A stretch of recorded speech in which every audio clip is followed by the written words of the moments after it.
ከሰሞኑ የአሰልጣኝ ስንብቶች በርከት ብለው እየተሰሙ ይገኛሉ። ሪያል ማድሪድ አሰልጣኝ ቻቪ አሎንሶን ማሰናበቱን ተመልክተናል። ከቻቪ አሎንሶ ጋር በተያያዘ የሚነሱ ነጥቦች አሉ። ማንቸስተር ዩናይትድን በተመለከተ የማይክል ካሪክና የዩናይትድ ድርድር በውስጥ ምን እየተነሱ ይገኛሉ የሚለውን በዝርዝር እያነሳን እንገኛለን። ማይክል ካሪክም ለዩናይትድ አመራሮች ያሳወቃቸው ተጫዋች አለ። በጥር የዝውውር መስኮት ወደ ማንቸስተር ዩናይትድ የዩናይትድን የውድድር ዓመት ለመታደግ ማን መምጣት አለበት በሚለው ጉዳይ ላይ የተሰማ ጉዳይ ከማርክ ጌ ጋር በተያያዘ ማንቸስተር ሲቲ፣ ሊቨርፑል፣ አርሰናል፣ ባየር ሙኒክ ምን እድል አላቸው የሚለውን በዝርዝር እየተመለከትን እንቆያለን። ማርክ ጌ የዝውውር ማጠንጠኛ እንደሆነ ይታወቃል። ፒየር መርቴሳከርና አርሰናልን የተመለከተ ጉዳይ እየነገርናችሁ እንቆያለን። ሰላም ጤና ይስጥልን ክቡራትና ክቡራን፣ በያላችሁበት ሰላማችሁ ይብዛ።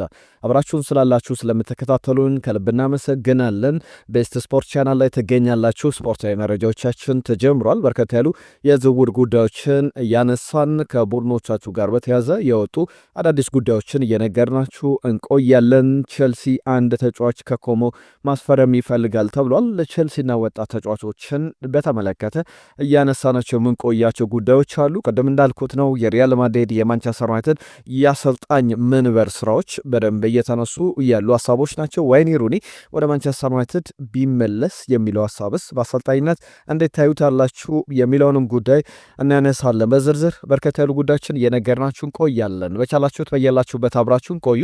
ሀሳቦቻችሁን ጻፉልን። በምናነሳቸው ጉዳዮች ላይ ቤስት ስፖርትን ሰብስክራይብ አድርጋችሁ ቤተሰብነታችሁን አሳዩን። ትናንትና አንድ ጥያቄ አንስተን ነበር። የፕሪሚየር ሊጉ ምርጡ አማካይ ለእናንተ ማን ነው በሚለው ጉዳይ ላይ የተለያዩ ሀሳቦች መጥተውልናል። ከሞይሰስ ካይሴዶ፣ ዴክላን ራይስ ጋር በተያዘ ግን ተደጋጋሚ ስሞች አሉ። መሳይ አንደኛው ራይስ ነው የሚል መልእክቱን ልኮልናል። አብርሃም ካይሴዶ ምርጡ የፕሪሚየር ሊጉ አማካይ ነው ብሎናል። ማማ የዴክላን ራይስ ከሁሉም የተለየው ሚድፊልደር ነው ብሎናል። ብሩክ የተባለ አድማጫችን እንግዲህ ምርጡ ሚድፊልደር ዴክላን ራይስ ነው፣ ኢንፍሉዌንሻል ነው፣ ሚድፊልድ ላይ በጣም ተጽዕኖ ፈጣሪ ነው በእንግሊዝ ፕሪሚየር ሊግ ላይ የሚል አንዳንድ ሀሳቦችን አንስቷል። የተለያዩ ሀሳቦችን መጥቶልናል። ሽታሬ ራፊኒያ ካለ ባርሳ የሚገርም ነው ብሏል። የቼልሲ ተጫዋቾች የቀይ ካርድ ነገርንም በተመለከተ ሀሳቡን አካፍሎናል። ከልብ እናመሰግናለን። ሙልጌታ ከደቡብ አፍሪካ የጻፈልን መልእክት አለ። የዩናይትድ የአሰልጣኝነት ጉዳይ ልባት ያገኛል ብዬ ቶሎ አስባለሁ ብሏል። የዩናይትድ ዝውውር በጣም ሰልችቶኛል የሚል ሀሳቡን አንስቷል። ከሙልጌታ ጋር በተያዘ እናነሳለን አዳዲስ ጉዳዮችን። ከሞሐመድ ሀሰን ጋር በተያዘ ስለ አርሰናል፣ ስለ ማንቸስተር ዩናይትድ አማኑኤልም እንዲሁ ስለ ማንቸስተር ዩናይትድ መሸነፍ ጽፎልናል። ከልብ እናመሰግናለን። መልእክቶቻችሁን ላኩልን፣ አብራችሁን ቆዩ። በተለይ ደግሞ ይህንን ቪዲዮ ላይክ አድርጋችሁ ጀምሩ። እንግዲህ ተሳትፏችሁ የእናንተ የመልእክቶቻችሁ በደንብ እንቅስቃሴያችሁ እየቀነሰ ይገኛል። መልእክቶቻችሁን ጻፉልን በምናነሳቸው ጉዳዮች ላይ። አንድ ጥያቄ ግን አስቀድሜ ጀምራለሁ። አንድ ጉዳይ ብቻ አነሳለሁ። የቻቪ አሎንሶ መሰናበትን ተሰምቷል። አሁን በዚህ የዝውውር ወቅት ላይ ቻቪ አሎንሶ ወደ ማንቸስተር ዩናይትድ ቢመጣ እንዴት ታስቡታላችሁ? እስቲ መልእክቶቻችሁን ላኩልን። የማንቸስተር ዩናይትድ ደጋፊዎች፣ የቸልሲ ደጋፊዎችም፣ የአርሰናል ደጋፊዎችም ሁላችሁም የምትሳተፉበት አይነት ጥያቄ ነው። ቻቪ አሎንሶን በማንቸስተር ዩናይትድ ቢመጣ ቡድኑን መታደግ ይችላል ወይ ብላችሁ ታስባላችሁ ወይ? እስቲ ሀሳቦቻችሁን ላኩልን። ትናንትና ሊቨርፑል ያደረገውን ጨዋታ አስቀድሜ ያነሳሉ። ከዛ በተጨማሪ የኤፍኤ ካፕ ድልድልም የአራተኛው ዙር ይፋ ሆኗል። ከሊቨርፑል ጨዋታ ጋር በተያዘ በጣም አስገራሚ ጉዳይን እየተመለከትንበት ነው። ዛሬ ኒውካስል ዩናይትድ ከማንቸስተር ሲቲም የሚያደርጉት ጨዋታ ለሱ ላይም ጥቂት ነገሮችን እናነሳለን። በሊቨርፑል በኩል 4-1 በሆነ ውጤት አሸንፏል። ምን አይነት የሚገራርሙ ግቦች ነው የተቆጠሩት። ዶሚኒክ ሶቦዝ ላይ፣ ፍሪምፖንግ፣ ቨርዝ፣ ኢኪቲኬ የሚያስገርሙ ግቦችን አስቆጥረው ሊቨርፑል 4-1 በሆነ ውጤት አሸንፏል። ፊሊፕስ የ40ኛው ደቂቃ ላይ የባርንስሌይን ብቸኛ ግብ ያስቆጠረ ተጫዋች ነው። በዚህ ግብ ላይ ዶሚኒክ ሶቦዝ ላይ የሚገርም ስህተት ነው የሰራው። ኳሷን የፍጹም ቅጣት ምት ጫፍ ላይ ይዟት ነበር። ወደ ግብ ጠባቂው መመራዳሽቪሊ ይዟት እየገፋ ከሄደ በኋላ በባኪል በተረከዝ ለመመራዳሽቪሊ ለማቀበል ሞከረ። ፊሊፕስ ላይ ደረሰች። ኳሷ በሚገርም ብቃት አስቆጠራትና ሊቨርፑል 2-1 ሆነው ነበረ። ከዛ በኋላ ነው ቨርዝና ኢኪቲኬ ግቦችን ያስቆጥረው። በተለይ የሁለቱ ጥምረት በጣም እያበበ በጣም መግባባታቸው ቡንደስሊጋ ላይ እንደተጫወቱ የሚያስመሰክር አይነት ነው። በጣም የሚገርም አይነት መናበብ አላቸው ለሁሉም። በዚህ ጨዋታ ላይ አሰልጣኙ የባርንስሌይ አሰልጣኝ ንቀት አለበት ብለዋል። ዶሚኒክ ሶቦዝላይን በተመለከተ ከአርሰናል ጋር ከቼልሲ ጋር ወይም ደግሞ በቻምፒየንስ ሊግ ይህንን ነገር አይሞክረውም፣ ጭራሽ ንቀት ነው የሚል ሀሳባቸውን አንስተዋል። እስቲ ጨዋታውን የተመለከታችሁ አድማጮቻችን መልእክቶቻችሁን ላኩልን። በጣም ተራ የሚባል በእርግጥ በትልቅ ጨዋታ ላይ አያደርገውም ብሎ በትክክል መናገር ይቻላል። ነገር ግን ያስቆጠረው ግብ ምን አይነት ድንቅ ግብ እንደሆነ መናገር ይቻላል። ዶሚኒክ ሶቦዝላይ ሊቨርፑል 4-1 በሆነ ውጤት ማሸነፍ ችሏል። ወደ ቀጣዩ ዙርም አልፏል። የኤፍኤ ካፕ የሶስተኛ ዙር ጨዋታዎች ድልድሎችን በተመለከተ አራተኛ ዙር ላይ እነማን ይገናኛሉ ለንሰላችሁ። ሊቨርፑል ባርንስሌን ካሸነፈ በኋላ ከብራይተን ጋር ተደልድሏል። ከዛ በተጨማሪም አርሰናል ከዊገን አትሌቲክ ጋር በቅርብ ጊዜ ኤፍኤ ካፕን ካሸነፉ በተለይ በፕሪሚየር ሊግ በነበሩበት አመታት ላይ ማርቲኔዝ እያሰለጠኑት እንደነበረ ይታወቃል። አሁን ከአርሰናል ጋር ይጫወታል። ቸልሲና ሃል ሲቲ አርሰናል በኤምሬትስ ነው የሚጫወተው። ቸልሲ ደግሞ ወደ ሃል ሲቲ ሜዳ ሄዶ ጨዋታውን እያከናውናል። ማንቸስተር ሲቲ ደግሞ የሚያደርገውን ጨዋታ ስንመለከት ከሳልፈርድና ከስዊንደን ታውን አሸናፊ ጋር የሚያደርገው ጨዋታ ይኖራል። አስቶን ቪላ ከኒውካስል ዩናይትድ ተደልድሏል። የአራተኛ ዙር የኤፍኤ ካፕ ጨዋታዎች ይቀጥላሉ። ሌሎች ጉዳዮችን እናንሳ። ዛሬ ማንቸስተር ሲቲ ከኒውካስል ዩናይትድ በኢኤፍኤል ካፕ ሰሚፋይናል የመጀመሪያ ዙር ጨዋታ በሴንት ጄምስ ፓርክ ይደረጋል። በዚህ ጨዋታ ዙሪያ ስለ ጄምስ ትራፎርድ ፔፕ ጋርዲዮላ አንዳንድ ጉዳዮችን አንስቷል። ከቡድኑ ይለቃል ብዬ አስባለሁ ወይ የሚልም ተጠይቆ ነበረ። እንደዛ ላይቆይ የሚችልበት እድል አለ በሚቀጥለው የውድድር ዘመን አይነት አስተያየቱን ሰጥቷል። በተለይ ድንገት ነው የሀሳብ ለውጥ ያደረገው ፔፕ ጋርዲዮላ ዶናሩማ አቬለብል ሲሆን ወደ እሱ ዝውውር ማምራቱ ይታወቃል። ማንቸስተር ሲቲ ከኒውካስል ዩናይትድ ጨዋታቸውን ምሽት 5 ሰዓት ላይ ያደርጋሉ። ነገ ደግሞ ቸልሲ ከአርሰናል የሚያደርጉ ጨዋታ ይጠበቃል። ግምቶቻችሁን ላኩልን። ኒውካስል ዩናይትድ ከማንቸስተር ሲቲ ስለስንት ይጠናቀቃል?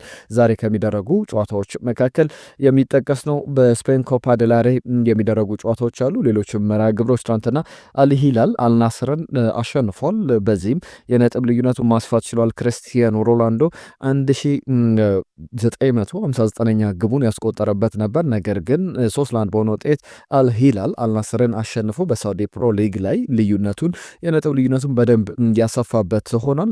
ከ3-4 ጨዋታዎች በፊት የነበረው ልዩነት በጣም በሚያስገርም ሁኔታ በአልናስር መሪነት ነበር። አሁን ግን አልሂላል በጣም በ7 ነጥብ ልዩነት ጠንከር አድርጎ ሊጉን እየመራ ይገኛል። ሮበን ኔቬሽ ግብ አስቆጥሯል። በፍጹም ቅጣት ምት ከአልሂላል ይለቃል ተብሎ በጥር እየተነገረ ያለ ተጫዋች እንደሆነ ይታወቃል። ሌሎች ዝርዝር ጉዳዮችን እናንሳ። አርሰናል ቤት የሚነሱ ሀሳቦች አሉ። ከአርሰናል ጋር በተያዘ ፔር መርሳከር ከአርሰናል ኃላፊነቱ የውድድር ዓመቱ ሲጠናቀቅ ይነሳል። በሌሎች ስራዎችን እንደሚማትነ በሌሎች ኃላፊነቶች ልንመለከተው እንደምችል ይፋ ተደርጓል። የአርሰናል አካዳሚ ማኔጀር እንደሆነ ይታወቃል። ሳከርን ከአርቴታ ጋር 2011 ላይ በአንድ ቀን የፈረሙት በተለይ አርሰን ቬንገር በጣም ዴድላይን ላይ በደንብ ፓኒክ አድርገው ያስፈረሟቸው ተጫዋቾች ነበሩ። እነ ሳንቶስ አይነት ተጫዋቾች፣ ከዛ በተጨማሪ አንድሬ ሳንቶስ፣ ፔር መርሳከር እንዲሁም ሚኬል አርቴታ የሚጠቀሱ ናቸውና አሁን 2018 ጀምሮ ደግሞ ሪታየር ካደረገ ጀምሮ የአካዳሚው ማኔጀር ሆኖ የአርሰናል አካዳሚ ማኔጀር ወይም ኃላፊ አጠቃላይ ሆኖ ሲሰራ ነበረ። በጋራ ስምምነት ከአርሰናል ጋር እንግዲህ በውድድር ዓመቱ መጨረሻ ላይ እንደሚለያይ ታውቋል። በሱ ጊዜ ወደ አርሰናል ዋና ቡድን የመጡ ተጫዋቾች አሉ። ቡካዮ ሳካ፣ ኤሚሊ ስሚዝ ሮኤታ፣ ኗኔሪ፣ ሉዊስ ስኬሊ፣ መክስ ዳውማን፣ ማርለን ሰለሞን አይነት የሚጠቀሱ በጣም ጥሩ አቅም ያላቸው ተጫዋቾችን ተመልክተናል። ሳከር ግን አሁን ፔር ሳከር ከቡድኑ ጋር እንደሚለያይ የሚያሳዩ ዘገቦች አሉ። የማንቸስተር ዩናይትድን ጉዳዮች በደንብ በስፋት መለስባቸዋለሁ። የሪያል ማድሪድን የአሰልጣኝ ስንብት ላንሳላችሁና ሌሎች የዝውውር ጉዳዮችን ከዩናይትድ ጋር በተያዘ የሚነሱ ነጥቦች አሉ። ሪያል ማድሪድ ከአሰልጣኝ ቻቪ አሎንሶ ጋር መለያየቱ ይፋ ሆኗል። በጣም የሚያስገርም አይነት መረጃ እንደሆነ ተመልክተናል። በጣም በአስገራሚ ሁኔታ አሰልጣኙ ቆይታ ባጭር ተቀይቷል። በጋራ ስምምነት ተለያይተናል የሚል መግለጫ አውጥቷል። ተጫዋቾቹም ይህንን የሪያል ማድሪድ መግለጫ ሲሰሙ ነው እንጂ አስቀድሞ የሪያል ማድሪድ ሰዎች ይህንን ይወስናሉ ብለው ጥርጣሬ እንኳን እንዳልነበራቸው ተሰምቷል። 44 ዓመቱ ላይ ይገኛል። በሌቨርኩሰን ያሳለፈው ጊዜ በሪያል ሶሴዳድ ቢ ቡድን ጥሩ ቡድን መገንባት እንደሚችል አሳይቷል። ነገር ግን አሁን ሪያል ማድሪድ ቻቪ አሎንሶን ሲያሰናብት ለሪያል ማድሪድ እንግዲህ የዚህ የሲስተም ታክቲካል የሚባል አሰልጣኝ አይሆንም ወይ የሚሉ አስተያየቶች እንዲሰጡ ምክንያት ሆኗል። ምክንያቱም ደግሞ እስካሁን በሪያል ማድሪድ ቤት ትልልቅ የሚባሉ ታክቲካል የሚባሉ አሰልጣኞች ፈንክሽን እያደረጉ በደንብ ቡድኑን እየሰራላቸው እንዳልሆነ መናገር ይቻላል። ካርሎ አንቸሎቲ ታክቲካል ምንም አይነት ታክቲካል እውቀት የላቸውም ሳይሆን በጣም ታክቲካል እንደ ፔፕ ጋርዲዮላ እንደ ቻቪ አሎንሶ አይነት የሚጠቀሱ በዛ ደረጃ ጨዋታዎች ላይ ፕራግማቲክ የሚባሉ የተለያዩ አቀራረቦችን የሚሞክሩ ሳይሆን ኢንዲቪጁዋል ብሪሊያንስ ላይ ትኩረት ያደረጉ በግል የተጫዋቾች ብቃት ላይ የተመሰረተ አይነት ቡድን እንደሚገነቡ ይታወቃል። ቻቪ አሎንሶ ለዛ ምሳሌ ሊሆን ይችላልና በጣም የሚያስገርም ውሳኔ ነው። በጣም የቸኮለ ውሳኔ ላይሆን ይችላል የሚሉ ሀሳቦች አለው። ፍሎሬንቲኖ ፒሬዝ እንዲሁም የጀነራል ዳይሬክተሩ ጆዜ አንጌል ሳንቼዝ ውሳኔያቸውን አሳውቀዋል። ከተወያዩ በኋላ ከባርሰሎና ሽንፈት በኋላ ያንን ተመልክተናል። ሪያል ማድሪድ ሲጀምር ከ11 የላሊጋ ጨዋታዎች 10ን አሸንፎ በደንብ ከባርሰሎና በነጥብ ርቆ ኤል ክላሲኮንም ጭምር አሸንፎ ነበር። ከዛ በኋላ ግን በቅርብ ጨዋታዎች ላይ ሪያል ማድሪድ እንደነበረው እንደጀመረው መቀጠል አልቻለምና ለዛም ይመስላል የሪያል ማድሪድ ሰዎች ቻቪ አሎንሶን ለማሰናበት ውሳኔ የወሰኑት። የመጨረሻው ነገር እንግዲህ በባለፈው የኤል ክላሲኮ ጨዋታ ሳውዲ አረቢያ ላይ በስፔን ሱፐር ካፕ 3-2 ሲሸነፉ ጋርድ ፎነር እንዲያደርጉ ለተጫዋቾች ትእዛዝ እየሰጣቸው ነበረ ቻቪ አሎንሶ። ነገር ግን ኬሊያን ኤምባፔ ያስጀምሯል ኑጡ እያለ በቁጣ ለቻቪ አሎንሶ እንውጣ እያለ እጅ ምልክቱን ራቅ በአንድ 15 ሜትር ርቀት ላይ ይገኛልና እንውጣ እያለ በደንብ ያንን መልእክት ሲያስተላልፍ የሚያሳዩ ከስቴዲየሞች ስታንድ ላይ የተቀረጹ ምስሎችን ስመለከት ነበረ። ከዛ በኋላ የቻቪ አሎንሶ ነገር እዛ ጋር ያበቃ ይመስላል። ሪያል ማድሪድ ግን አስገራሚ ውሳኔ እንደወሰነ ለማሳየት አንድ ቁጥር ላንሳላቸው። አንዚ ፍሌክ የመጀመሪያ የባርሰሎና ቆይታቸው ላይ እንዲሁም ቻቪ አሎንሶ በያዝነው ዓመት ላይ 34 ጨዋታዎችን አድርገው አንዚ ፍሊክም 6 ጨዋታዎችን ተሸንፈዋል። ሪያል ማድሪድም 6 ጨዋታዎችን ተሸንፏል። እንዲሁም አንዚ ፍሊክ አብዛኞቹ በትንንሽ ቡድኖች የተሸነፉበት ነበር። በነ ሞናኮ በነ ሪያል ሶሴዳድ አይነት በጣም ትልቅ በቤቲስ አይነት ቡድኖች የተሸነፉበት ነው። አራቱም ባቸው ውጤት 24 ጨዋታዎችን አሸንፏል። ተመሳሳይ ቁጥር ነው ለቻቪ አሎንሶም 24 ጨዋታዎችን አሸንፏል። 4 ባቸው ውጤት 6ቱን ደግሞ ተሸንፏል። የተሸነፈባቸውን ጨዋታዎች ስንመለከት ግን ፓሪስ ሰን ጀርመን፣ ሊቨርፑል፣ አትሌቲኮ ማድሪድ፣ ሪያል ቤቴስ ሴልታ ቪጎ እንዲሁም ማንቸስተር ሲቲ እና ባርሰሎና አይነት ቡድኖች ናቸውና በጣም ትልልቅ ቡድኖች ነው ያሸነፉት።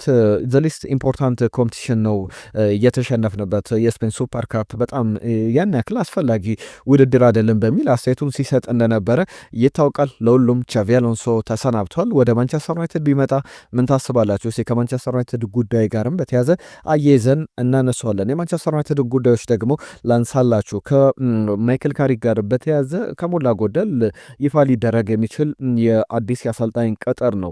በድርድሮች መካከል ለምንድን ነው ማንቸስተር ዩናይትድ እና ኦሌ ጉናር ሶልሼር ስምምነት ላይ ያልደረሱት የሚለውን ጉዳይ በማንቸስተር ዩናይትድ በኩል ውስጥ አዋቂ የሚባሉ ምንጮች ያወጧቸው መረጃዎች እንዲሁም አንዳንድ እነ አሌክስ ክሮክ፣ ቤን ጃኮብስ አይነት ጋዜጠኞችም ያወጧቸው መረጃዎች አሉ። አንዳንድ ጉዳዮችን ላንሳላችሁ። ማይክል ካሪክ በመደራደሪ ሂደት ላይ እነ ሰር አሌክስ ፈርጉሰን ጭምር ከማይክል ካሪክና ከኦሌ ጉናር ሶልሼር ተብለው ተጠይቀው ነበረ። አሌክስ ፈርጉሰንም ጭምር አንድ ጉዳይ ሲያነሱ ነበረ። እሱም በካሪክ በኩል ምርጫቸው እንደሆነ ለማንቸስተር ዩናይትድ አመራሮች አሳውቀዋል የሚሉ ጉዳዮችን ተመልክቻለሁ። አንድ ጥያቄ ልጠይቃችሁ እዚህ ጋር ቀደም ያነሳሁት የቻቪ አሎንሶ ጉዳይ አለ። እሱ ላይ ተሳትፏችሁን እፈልጋለሁ። ከዛ ውጪ ግን ማይክል ካሪክን በተመለከተ ዋይኒ ሩኒ አንድ አስተያየት ሰጥቷል። የማይክል ካሪክ ረዳት ሆኜ ብመጣ ደስ ይለኛል ብሏል። ዳረን ፍሌቸርም ያንን ተመሳሳይ ሀሳብ ሰጥቷል። ማይክል ካሪክ ግን ሊያመጣው የሚያስበው አንድ ባለሙያ አለ። የሩኒ መምጣት ግን እንዴት ታዩታላችሁ? ዋይኒ ማርክ ሩኒ የማንቸስተር ዩናይትድ ሌጀንደር የሚባል ተጫዋች ነው። በአሰልጣኝነት ግን የማይክል ካሪክ አጋዥ ሆኖ ቢመጣ ምን ታስባላችሁ? መልእክቶቻችሁን ላኩልን። ስራ እየፈለግኩ አይደለም፣ ነገር ግን በዚህ በማንቸስተር ዩናይትድ እንደ አሰልጣኝ ብቀጠርና ብቀጥል ከማይክል ካሪክ ጋር ፍጹም ደስተኛ ነኝ ብሏል። ምንም ጥያቄ ውስጥ የሚገባ ጉዳይ እንዳልሆነም ተናግሯል። ሩኒ ነው ይህንን ሀሳብ የተነሳው። የእናንተን ሀሳብ ደግሞ እንጠብቃለን። ነገ በስፋት እንወያይበታለን። ከማይክል ካሪክ ጋር በተያዘ ጆናታን ውድጌትን ብዙዎቻችሁ ታስታውሱታላችሁ ብዬ አስባለሁ። የቶትናም ተጫዋች ነበረ እንግሊዛዊው ጆናታን ውድጌት በሪያል ማድሪድም የተጫወተ ጉዳት የሚያስቸግረው በጣም ኤሊት የሚባል ተከላካይ እንደነበረ እነሳውሳለ። በጣም ትልቅ ተከላካይ ነው። አሁን በማንቸስተር ዩናይትድ የባክሩም ስታፍ ውስጥ ከማይክል ካሪክ ጋር እንደሚሰራ እየተነገረ ይገኛል። ሰር አሌክስ ፈርጉሰን ደግሞ ምርጫቸው ማይክል ካሪክን ፌቨራይት እንዳደረጉት ስንመለከት ነበር። ኦሌ ጉናር ሶልሻየር በድርድሩ ሂደት እነ ቤን ጃኮብስ አንዳንድ ነገሮችን ሲያነሱ አንዳንድ ብዙሃን መገናኛዎች ላይ ተመልክቻለሁ። አንዳንዶቹን ካነሷቸው ነጥቦች መካከል ለምሳሌ የኦሌ ጉናር ሶልሻየር ኢንቴንሽን ሀሳብ ማንቸስተር ዩናይትድን ለቻምፒየንስ ሊግ እግር ኳስ ለሚቀጥለው የውድድር ዘመን ኳሊፋይ እንዲያደርግ ቻምፒየንስ ሊግ እግር ኳስ እንዲጫወት ማድረግ አንደኛው እቅድ ነው። ከዛ በኋላ ግን ፐርማነንትሊ በቋሚነት ስራውን መረከብና ማንቸስተር ዩናይትድ ምናልባት ያንን የሚያሳካ ከሆነ ቦነሶች እንዲከፈሉት ይፈልጋል ኦሌ ጉናር ሶልሻየር። አሁን በዚህ ወቅት ላይ ግን በነጻም ስራ ቢባል ሊሰራ እንደሚችል ይነገራል። ማይክል ካሪክን በተመለከተ ሪሊስቲክ ነው ብለው ይገልጹታል አንዳንድ ምንጮች። ምክንያቱም ደግሞ ያውቃል የአጭር ጊዜ ኃላፊነት እንደሆነ ማንቸስተር ዩናይትድን እንደ ማንቸስተር ዩናይትድ ቤተኛ ለመታደግ ከዛ በኋላ የውድድር ዓመቱ ሲጠናቀቅ ማንቸስተር ዩናይትድን በቻምፒየንስ ሊግ ላይ አሳተፈም አላሳተፈም ቡድኑን በጣም በሚገርም ሁኔታ ላይ እንዲገኝ አደረገም አላደረገም ኃላፊነቱን ማስረከብ ከ17 ጨዋታዎች በኋላ ክለቡን መልቀቅ ነው የሚፈልገውና ለዚህም ነው የማንቸስተር ዩናይትድ አመራሮች እሱ ላይ ምርጫቸውን ያደረጉት የሚሉ ጉዳዮችን ተመልክቻለሁ። የሩበን ኔቬሽ ጉዳይ ማይክል ካሪክ እንዲመጣ ይፈልጋል። ሾርት ሊስቶቹ ውስጥ አማካኝ ስፍራ ላይ አንድ አማካኝ መምጣት አለበት የሚል ንግግሮች እንዳሉ ከዩናይትድ አመራሮች ጋር ሩበን ኔቬሽን ደግሞ በዚህ የዝውውር መስኮት ከሳውዲው አልሂላል ማምጣት እንደሚፈልግ የሚያሳዩ ዘገባዎችን በደንብ ተመልክተናል። በጣም ጥሩ ውሳኔዎች ሊሆን ይችላል። ሩበን ኔቬሽ የማንቸስተር ዩናይትድን የውድድር ዓመት ሊታደጉ ከሚችሉ ተጫዋቾች መካከል አንዱ ነው ብዬ አስባለሁ። አማካኝ ስፍራ ላይ ያሉ ክፍተቶች በተለይ ለተከላካዮች ሽፋን መስጠት በጣም ታታሪ ነው። ፕሪሚየር ሊጉን የሚያውቀው ወደ ሳውዲ አረቢያ ከመሄዱ በፊት ገንዘብ ማተር አደረገ እንጂ እሱም ሲናገር የገንዘብ ልዩነቱ ወደዛ እንዲሄድ ዋነኛው ምክንያት ሆነ እንጂ ባርሰሎና፣ አርሰናል አይነት ክለቦች ይፈልጉት ነበረ። በወቅቱ ግን ገንዘብ ትልቅ ደሞዝን ምርጫው አድርጎ ወደ ሳውዲ አረቢያ ወደ አልሂላል ትናንትናም ግብ ማስቆጠሩን ተመልክተናል። ወደዛ መሄዱን ማንሳታችን ይታወቃል። በተደጋጋሚ የሚነሳ ሀሳብ እንደሆነ ስናነሳ ነበረ። ለሁሉም እነዚህ ጉዳዮች ከማንቸስተር ዩናይትድ ጋር በተያዘ የሚነሱ ናቸው። ማይክል ካሪክን በተመለከተ መምጫው ቅርብ ይመስላል። የቻቪ አሎንሶ ኃላፊነት ግን አሁን የሚሆን አይደለም። ነገር ግን እንደ ሀሳብ በጠቅላላው ያነሳ ነው ጉዳይ ነው። ቻቪ አሎንሶ ማንቸስተር ዩናይትድን ቢረከብ የውድድር ዓመቱን መታደግ ይችላል ወይ? በጣም የሲስተም አሰልጣኝ ነው። ተጫዋቾችን አቅም ማሳደግ ይችላል ወይ? ሪያል ማድሪድ ቤት የከበደው ኃላፊነት በማንቸስተር ዩናይትድ እንዴት ሊሆን ይችላል? ምናልባት በክረምት ኮንሲደር ሊደረግ ይችላል። ሌሎች ትልቅ ቡድኖችም ምናልባት አርነ ስሎት የተሳካ ጊዜ የማያሳልፉ ከሆነ ሊቨርፑል የቻቪ አሎንሶን መቅጠር ሀሳብ ከግንዛቤ ውስጥ ሊያስገባው ይችላል የሚሉ ጉዳዮች በስፋት ይነሳሉ። የመጨረሻ ጉዳይ ከማንቸስተር ዩናይትድ ጋር አንድ ነገር ላንሳ። ዘንድሮ 40 ጨዋታዎችን ብቻ እንደሚጫወት ትናንትና ሳነሳ ነበር። 40 ጨዋታ ከዚህ በኋላ አይደለም፣ ከዚህ በኋላ 17 ጨዋታዎች ነው የሚቀሩትና ባለፈው የውድድር ዓመት ለምሳሌ ማንቸስተር ዩናይትድ በሜዳው ኦልድ ትራፎርድ 30 ጨዋታዎችን አከናውኗል። 30 ጨዋታዎች ማለት ደግሞ በየጨዋታው የሚያስገባቸው ገንዘቦች አሉ። እነዚህ ገንዘቦች ሲደማመሩ በጣም ከፍተኛ የሚባል ገንዘብ ቡድኑ ያገኛል። ለምሳሌ በአጠቃላይ ከባለፈው ዓመት የ30 ጨዋታዎች 160 ሚሊዮን ፓውንድ የማችደ ኢንካም የማችደ ረቨኑ አስገብቷል። በዚህ ረቨኑ ምክንያት ደግሞ ዩናይትድ ለመፎካከር ተጫዋቾችን ለማስፈረም በጣም ወሳኝነት አለው። ዘንድሮ ግን እስከ ኤሮፓ ሊግ ፍጻሜ እንደተጓዙ አይደለም። አምና እንደተጓዙ ኤፍኤ ካፕ ላይ ገና ከወዲሁ ተሰናብቷል። ዩሮፓ ሊግ፣ ኮንፈረንስ ሊግ፣ ቻምፒየንስ ሊግ ላይ የለም። ኢኤፍኤል ካፕ ላይ በግሪምስቤ ታውን ተሸንፎ ከውድድሩ በጊዜ ወጥቷል። ስለዚህ 50 ሚሊዮን ፓውንድ አካባቢ ኪሳራ ያስመዘግባል ከባለፈው ዓመት አንጻር ተብሎ ይታሰባልና ዘንድሮ አጠቃላይ እስካሁን ያደረጋቸውን ጨዋታዎችና ከዚህ በኋላ የሚደረጉ የኦልትራፎርድ ጨዋታዎችን ስንመለከት 20 ጨዋታዎችን በ10 ያነሱ ጨዋታዎችን ነው በሜዳው በኦልትራፎርድ የሚያከናውነው። ያ ማለት ደግሞ ከ50 እስከ 60 ሚሊዮን ፓውንድ ዩናይትድ ይከስራል ማለት ነው። ስለዚህ ዩናይትድ በሚድ ሲዝን የውድድር ዓመቱ አጋማሽ ላይ ባለፈው ፖስት የፕሪሲዝን እንደሚባለው ፖስት ሲዝን ጌሞችን ሲያከናውን እንደነበረ እናስታውሳለን። አሁን ደግሞ ሚድ ሲዝን ጌሞችን እንደ ፕሪሲዝን እንደ ፖስት ሲዝን ሁሉ ገቢውን ለማጠናከር ምናልባት ከሳውዲ አረቢያ ክለቦች ጋር ከሚድል ኢስት ክለቦች ጋር ጨዋታዎችን እንደሚያደርግ ከነ ኳታር ከነ ዩናይትድ አረብ ኤምሬትስ ከነ ሳውዲ አረቢያ ክለቦች ጋር ጨዋታ ማንቸስተር ዩናይትድ አድርጎ ይህንን የ50 ሚሊዮን ፓውንድ የበጀት ማነስ የበጀት ጉድለት እንደሚሞላው እየተነገሩ ያሉ ዘገባዎች ያሳያሉ። ሌሎች ጉዳዮችን ላንሳ። ከቸልሲ ጋር በተያዘ አስገራሚ መረጃ ተመልክቻለሁ። የቸልሲና ወጣት ተጫዋቾች በጣም የሚያስገርም ቁርኝት አለ ዘንድሮ። ባለፉት ዓመታትም የቸልሲ የቡድን የፕሪሚየር ሊግ አቨሬጅ ኤጅን ብንመለከት በአማካኝ በጣም ትንሹን እድሜ የያዙ ተጫዋቾች እንዳሉ መናገር ይቻላልና ከቸልሲ ጋር በተያዘ በሚያስገርም ሁኔታ እንግዲህ የ21 ዓመቱን ተጫዋች የኮሞ ተጫዋች ነው፣ ስፔናዊ ነው፣ ሴንተር ባክ ነው፣ ጃኮብ ራሞን ይባላል። ይህንን ተጫዋች ወደ ቸልሲ እንዲመጣ ፍላጎቶች አሉ ተብሏል። ነገር ግን ኮሞ በቀላሉ የሚለቀው አይነት ተጫዋች እንዳልሆነ መናገር ይቻላል። ኮሞ በሴስ ፋብሪጋስ ስር ተጫዋቾችን ማሳደግ አሴት እያደረጋቸው ይገኛል። ትልልቅ ተጫዋቾች እየሆኑ ይገኛሉ። ኒኮ ፓዝ ለምሳሌ በትልልቅ ክለቦች የሪያል ማድሪድ ንብረት ነው። ነገር ግን ሪያል ማድሪድም ይፈልገዋል። ሌሎች የጣሊያን ሴሪያ ክለቦች ትልቅ ገንዘብ የሚያቀርቡበት አይነት ክለብ ተጫዋች እንደሆነ ይታወቃል። ኮሞ ግን የተጫዋቾችን አቅም በማሳደግ ረገድ ሴስ ፋብሪጋስ የሚወደድ አይነት አሰልጣኝ እንደሆነ መናገር ይቻላል። የ21 ዓመቱ ተጫዋች አሁን በሴንተር ባክነት የምናውቀው በጣም ጥሩ የውድድር ዘመን እያሳለፈ የሚገኘው የጃኮብ ራሞንን ጉዳይ ደግሞ በቼልሲ ቤት ዳግም ልንመለከተው እንችላለን የሚሉ ዝርዝር ዘገባዎችን ተመልክተናል። ከዝውውር ጋር በተያዘ አንድ የማርክ ጌይ ጉዳይ ብዙ እየተባለበት ብዙ ሀሳቦች እየተሰጡበት ይገኛሉ። ስለ ማርክ ጌይ ዝርዝር ጉዳዮችን ላንሳላችሁ። በተለይ ደግሞ ከተጫዋቹ ጋር በተያዘ ጌይን በተመለከተ ወደ የትኛው ክለብ እንደሚሄድ አሁን ኦፕን ነው ሁሉ ነገሩ፣ የዝውውሩ ነገር ዋይድ ኦፕን ነው ብለው ብዙ መገናኞች እያስነበቡ ይገኛሉ። የስካይ ስፖርት ዘገባን ነው ያነሳውላቸው የምገኘው። ከስካይ ስፖርት ጋር በተያዘ ድርድር ላይ ያሉት ፍላጎት ያላቸው በጥር የዝውውር መስኮት በክረምቱ እነማን ናቸው የሚለውን አጠቃላይ ሂደት ዝርዝር ዘገባ ይዞ ወጥቷል። አርሰናል፣ ማንቸስተር ሲቲ እንዲሁም ደግሞ ሊቨርፑል ዋነኛ ፍሮንት ራነር ናቸው። ሶስቱ ፈረሶች ናቸው ከፊት የሚሮጡት። ባየር ሙኒክም ሌላኛው ተደራዳሪ ነው። ነገር ግን እስከ ክረምት መጠበቅ ለእነዚህ ክለቦች በጣም የሚያዋጣ አይደለም። ፕሪ ኮንትራት ማስፈረም የሚችሉ ከሆነ በዚህ ወቅት ላይ ይችላሉ። ማርክ ጌይ መዳረሻውን አውቀው በክሪስታል ፓላስ ሊቆይ ይችላል። ማንቸስተር ሲቲ ግን አካሄዱን በጣም አጠንክሮታል። እሱም ማንቸስተር ሲቲ በዚህ እነ ጆስኮ ግቫርዲዮል አይነት ተጫዋቾች ጆንስቶን፣ ናታናኬ በጣም በጥሩ ብቃት ላይ አይደሉም። ጆስኮ ግቫርዲዮል ዲያዝም በጉዳት ምክንያት ለሚቀጥሉት ሳምንታት በተለይ ጆስኮ ግቫርዲዮል በውድድር ዓመቱ ዳግም የመጫወት እድሉ በጣም ጠባብ ይመስላልና እንደዚህ አይነት ጉዳዮች እየተነሱበት ያለው የማርክ ጌይ ጉዳይ ማንቸስተር ሲቲ ከክሪስታል ፓላስ ጋር መደራደር ይፈልጋል። በጥር ተጫዋቹን ማምጣት ይፈልጋል። በክረምት ግን ከሊቨርፑል ጋር ለምሳሌ ማርክ ጌይ ሊቨርፑል ምን እንዳቀረበለት ያውቃል። ምን አይነት ደሞዝ ከሞላ ጎደል ያለቀ ዝውውር በክሪስታል ፓላስ እምቢተኝነት የቀረ ዝውውር እንደነበረ ይታወቃል።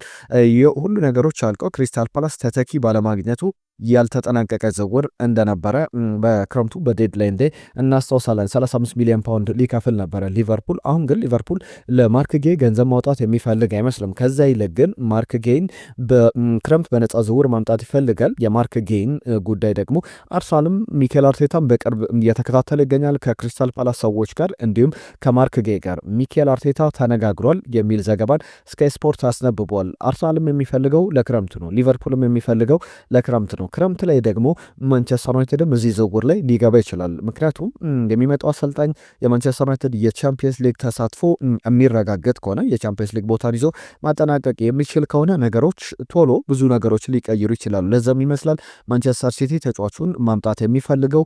ጋብሪኤል ማጋሌሽ፣ ዊሊያም ሳሊባ ቢኖሩትም አርሰናል በዚህ በተጫዋቹ ጉዳይ ላይ አካሄዶችን እያስተካከለ ተጫዋቹን ማስፈረም እንደሚፈልግ የሚያሳዩ ዘገባዎች አሉ። ባርሴሎናን በተመለከተ የጃው ካንሴሎ ጉዳይ እየተነገረ ይገኛል። ካሊላል ዝውውሩን ያጠናቋል። እስከ ውድድር ዓመቱ መጨረሻ ድረስ በባርሰሎና ይቆያል። ኮነር ጋላገር ወደ ማንቸስተር ዩናይትድ ሲባል ነበር። አሁን መዳረሻው ቶትናም ሆትስፐር መሆኑ የተረጋገጠ ይመስላል። ቶትናም ሆትስፐር ወደ 40 ሚሊዮን ዩሮ ለተጫዋቹ ይከፍላል። 34 ሚሊዮን ፓውንድ አካባቢ ማለት ነው። ተጫዋቹን በቀጥታ የቶትናም ሆትስፐር በቀጣይ ሰዓታት ተጫዋች መሆኑ የሕክምና ምርመራውንም የሚያረጋግጥ የሚሆነው የሕክምና ምርመራው ሲጠናቀቅ የቶትናም ተጫዋች መሆኑን እንመለከታለን። ክቡራትና ክቡራን አብራችሁን ስላላችሁ ከልብ እናመሰግናለን። ቤስት ስፖርት ቻናልን ሰብስክራይብ አድርጉ፣ ቤተሰብነታችሁን አሳዩን። ስፖርታዊ ጉዳዮቻችን ግን እዚህ ላይ ይጠናቀቃሉ። ነገ በአዳዲስ ጉዳዮች በአዳዲስ መረጃዎች እንመለሳለን። ሰብስክራይብ ያደርጋችሁ ቤተሰብነታችሁን አሳዩ፣ መልእክቶቻችሁን ጻፉልን። ከዋይኒ ሩኒ የማንቸስተር ዩናይትድ ቆይታ ጋር በተያዘ ቢመለስ ብላችሁ ታስባላችሁ ወይ? እንዲሁም ቻቪ አሎንሶ የማንቸስተር ዩናይትድ ጊዜ አሰልጣኝ በቋሚነት ቢመጣ እንዴት ታዩታላችሁ የሚለውን ጉዳይ መልእክቶቻችሁን ላኩልን። ፔር ሜርቴሳከር ከአርሰናል ወጥቷል። ምን ትላላችሁ አርሰናል ደጋፊዎች? በክረምት በውድድር ዓመቱ መጨረሻ ከአርሰናል ጋር ይለያያል። ትልልቅ ተጫዋቾችን ያፋል፣ አሁናዊ ንብረቶችን ያፈራ አይነት ትልቅ ባለሙያ እንደነበረ ተመልክተናል በአመታት። ለሁሉም የእናንተን ሀሳቦች እንጠብቃለን። ነገ በስፋት እንወያይበታለን። ለዛሬ ግን እዚህ ላይ እናጠናቀቃለን። ጤና ይስጥልን።